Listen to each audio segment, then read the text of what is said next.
നദികളിലെ ചെളിയും എക്കലും നീക്കം ചെയ്യാൻ മുൻ സർക്കാർ നടപടി സ്വീകരിക്കാത്തതാണ് പ്രളയം ആവർത്തിക്കാൻ കാരണമെന്ന പ്രചരണം വസ്തുതാവിരുദ്ധം. ഇതിനായി മുൻ സർക്കാർ സ്വീകരിച്ച നടപടികളെ കോടതിയെ സമീപിച്ച് തടയുകയായിരുന്നു അന്നത്തെ പ്രതിപക്ഷം. പമ്പ, ത്രിവേണി സംഗമം, തോട്ടപ്പള്ളി എന്നിവിടങ്ങളിലെ എക്കലും മണലും നീക്കുന്നതിനെതിരെ അന്നത്തെ പ്രതിപക്ഷം തിരുവനന്തപുരം വിജിലൻസ് കോടതിയെ മുതൽ ഹരിത ട്രിബ്യൂണലിനെ വരെ സമീപിച്ചു. ഇതെല്ലാം അതിജീവിച്ചാണ് 36 നദികളിൽ മണൽ ഓടിച്ച് നടത്തി 17 നദികളെ ചെളിയിൽ സർക്കാർ നീക്കിയത്.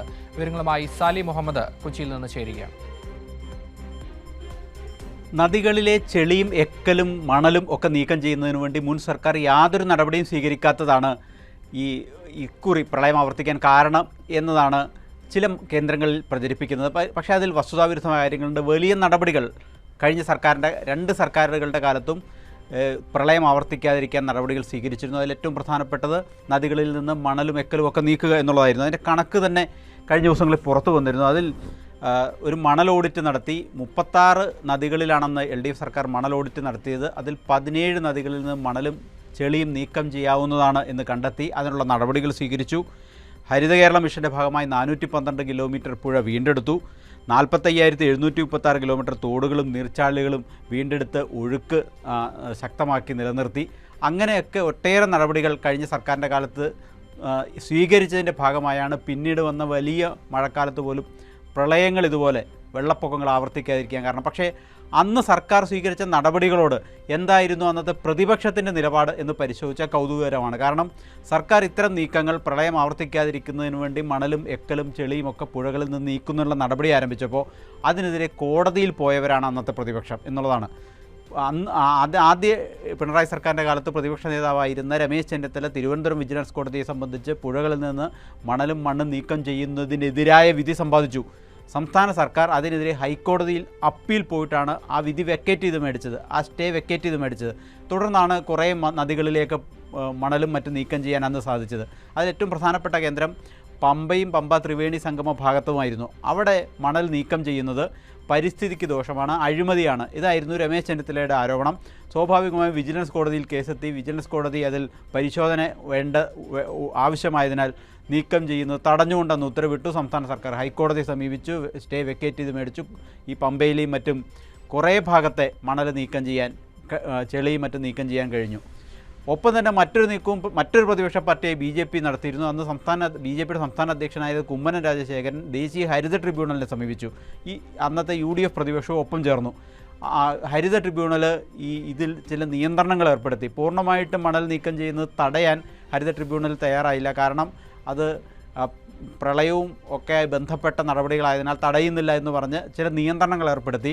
ആ പുഴകളിൽ നിന്ന് നീക്കിയ മണലും എക്കലും ഒക്കെ പുഴയോരത്ത് തന്നെ വാരി വയ്ക്കാനാണ് നിർദ്ദേശിച്ചത്. സ്വാഭാവികമായും പിന്നീട് പെയ്ത മഴയിൽ ഇതേ മണലും എക്കലും ചെളിയും തന്നെ ഇതേ പുഴയിൽ വന്ന് വീണു എന്നുള്ളതാണ് വസ്തുത. അതാണ് ഇപ്പോൾ വീണ്ടും പ്രളയത്തിന് കാരണമായിരിക്കുന്നത്. അപ്പോൾ ആരാണ് ഇതിനൊക്കെ ഉത്തരവാദി എന്ന് ചോദിച്ചാൽ വ്യക്തതയോടെ ഒരു കാര്യം പറയാൻ കഴിയുക അന്നത്തെ പ്രതിപക്ഷമാണ് എന്നുള്ളതാണ്. അന്നത്തെ ആദ്യ പിണറായി സർക്കാരിൻ്റെ കാലത്ത് പ്രതിപക്ഷ നേതാവായിരുന്ന രമേശ് ചെന്നിത്തല വിജിലൻസ് കോടതി മുതൽ ഹൈക്കോടതി വരെ സമീപിച്ചു. BJP നേതാവായിരുന്ന കുമ്മനം രാജശേഖരൻ ഹരിത ട്രിബ്യൂണലിനെ സമീപിച്ചു. അവസാനം സർക്കാർ നിയമ പോരാട്ടം നടത്തിയാണ് കുറേയൊക്കെ ഇതിൽ ഞാൻ നേരത്തെ പറഞ്ഞ കണക്ക് പ്രകാരമുള്ള നടപടികളുമായി മുന്നോട്ട് പോവുകയും കുറേയൊക്കെ പ്രളയം തടയാൻ സാധിച്ചത്. പക്ഷേ പമ്പയിലും ത്രിവേണി ഭാഗത്തുമൊക്കെയുള്ള ആ പ്രശ്നം ഇപ്പോഴും നിലനിൽക്കുന്നു. വാരിവെച്ച മണൽ പുഴയിലേക്ക് തന്നെ പോയി.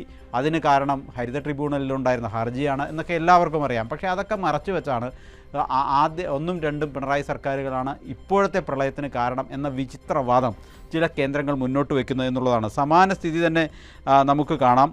ഈ തോട്ടപ്പള്ളിയിലെ മണൽ നീക്കത്തിലും വലിയ നിയമ പോരാട്ടം അന്ന് പ്രതിപക്ഷം നടത്തി. തോട്ടപ്പള്ളിയിലെ ആ സ്പിൽവേയിലെ മണൽ നീക്കിയാൽ മാത്രമേ കുട്ടനാട്ടിൽ നിന്ന് വെള്ളം കടലിലേക്കും കായലിലേക്കും ഒക്കെ ഒഴുകി പോകൂ എന്ന് അറിയാമായിരുന്നു. അതുകൊണ്ട് കൂടിയാണ് സർക്കാർ അന്ന് ആ മണലും ഒക്കെ നീക്കം ചെയ്ത് ധാതുമണൽ പൊതുമേഖലാ കമ്പനിക്ക് കൈമാറാനുള്ള നടപടിയൊക്കെ സ്വീകരിച്ചു. പക്ഷേ അതിലൊക്കെ ഭയങ്കര അഴിമതി ആരോപണം ഉന്നയിച്ച് കോടതിയെ സമീപിച്ചു. രമേശ് ചെന്നിത്തല, മാത്യു കുഴൽനാടൻ തുടങ്ങിയ കോൺഗ്രസ് നേതാക്കളെല്ലാം നിരന്തരം കോടതിയെ സമീപിക്കുകയായിരുന്നു. അവസാനം കോടതി തന്നെ മണൽ വാരൽ തുടർന്നോളൂ, മണൽ നീക്കം കോടതി തന്നെ പറയേണ്ടി വന്നു. ഹൈക്കോടതിയുടെ അനുമതിയോടുകൂടി കുറേ മണൽ നീക്കി. പിന്നീട് അത് നിലച്ചു പോയതും ഈ ആരോപണങ്ങളെ തുടർന്നായിരുന്നു. അപ്പം ഇപ്രാവശ്യം കുട്ടനാടിലുണ്ടായതാണെങ്കിലും പമ്പ പത്തനംതിട്ട മേഖലയിൽ ഉണ്ടായതാണെങ്കിലും വെള്ളപ്പൊക്കത്തിന് ഒരു പരിധിവരെ കാരണം അന്നത്തെ പ്രതിപക്ഷത്തിൻ്റെ നിലപാടായിരുന്നു എന്ന് വസ്തുത വെച്ച് വിശദീകരിക്കാൻ കഴിയുന്നത് അതുകൊണ്ടുകൂടിയാണ്. ചില UDF അനുകൂല മാധ്യമങ്ങൾ മുൻ സർക്കാരിനെ കുറ്റപ്പെടുത്തി മുൻപേജ് വാർത്ത നൽകുമ്പോൾ ഇത്തരം നിയമ പോരാട്ടം നടത്തുകയും സർക്കാർ നടപടികളെ തുരങ്കം വെക്കുകയും ചെയ്ത അന്നത്തെ പ്രതിപക്ഷത്തിനെ പേരിന് പോലും വിമർശിക്കുന്നില്ല എന്നുള്ളതാണ് കൗതുകകരമായ കാര്യം. പക്ഷേ ജനങ്ങളുടെ മുന്നിൽ വസ്തുതയുണ്ട്, കണക്കുകളുണ്ട്, മുൻ സർക്കാർ അവതരിപ്പിച്ച യാഥാർത്ഥ്യങ്ങളുണ്ട്. ആ യാഥാർത്ഥ്യങ്ങൾ വയ്ക്കുമ്പോൾ ഇത്തരം മേഖലയിലെ ഇത്ര പുഴകളിലെ മണലും നീക്കിയിട്ടുണ്ട്, ഇന്ന മേഖലകളിലെ മണലും എക്കലും ചെളിയും നീക്കം ചെയ്യുന്നത് തടയാൻ കാരണം പ്രതിപക്ഷം കോടതിയെ സമീപിച്ചതാണ് എന്ന വസ്തുത പകൽ പോലെ പുറത്തു വരുന്നുണ്ട്.